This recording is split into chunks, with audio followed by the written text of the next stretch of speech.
Hey, excuse me, I don't...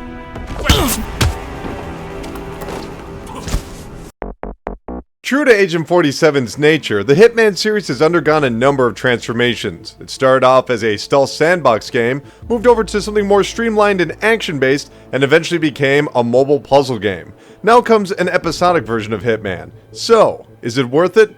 Let's find out. There comes a point in the third stage of Hitman where Agent 47, disguised as an internationally famous male model, has the opportunity to take a stroll down a catwalk. This emotionless assassin, who will murder at least 2 people before the night is through, strikes a pose as he reaches the end of the platform, committing to his persona metamorphosis. While this sequence can be used to complete the mission, it is unnecessary, lavishly decorated, and totally in keeping with the spirit of the franchise. And that's the core of Hitman, a series of unexpected designs, only present to fully immerse the player in the role of the greatest contract killer the world has never seen before. The first episode of the planned 7-episode season doesn't feature much of a story, and serves more as a prologue of things to come. Flashing back to the first meeting of Agent 47 and Diana Burnwood, players experience the staged assassinations that earned him a place within the International Contract Agency. In fact, the story's main antagonist doesn't appear until the final chapter, and only briefly. But this description undersells Hitman's unique narrative structure, a collection of short stories rather than a 3-act plot. Each location is rich with characters and motivations vying for control over morally questionable situations, with Agent 47 performing the unexpected climax. There's something undeniably appropriate about this method, as players will incidentally discover these circumstances while navigating the environment, slowly gathering knowledge as they get closer to their objective. This also reinforces the game's implied procedure. Sure, you could simply shoot the target at first glance, but this breaks the intended operation of the event. Not to mention you'll probably be shot dead within seconds. Becoming a silent assassin requires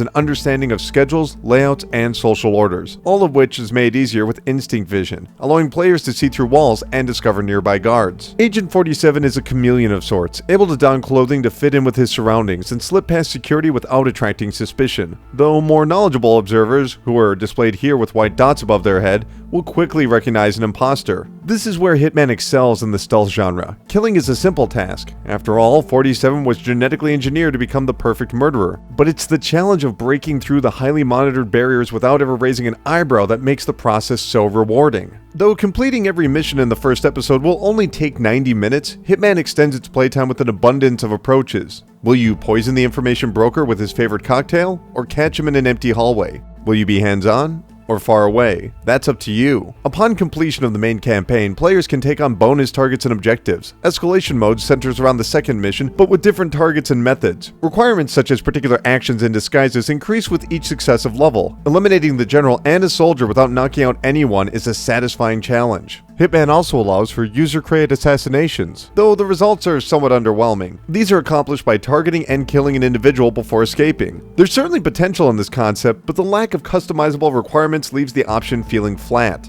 As a high-priced executioner, Agent 47 is no stranger to extravagant palaces and seedy bases. Hitman adds a strong sense of authenticity to its locations with richly detailed environments and an impressive lighting engine. It's just a shame that the performance can't match the game's ambitions, with noticeable drops in fidelity in larger stages. Strangely enough though, there is an option for a locked or unlocked frame rate, though neither result is ideal. Also problematic are the devastatingly long load times. This is a game built around experimentation and careful planning, and the risk of wasting an upwards of a minute for a second chance often discourages the former. So, is it worth it?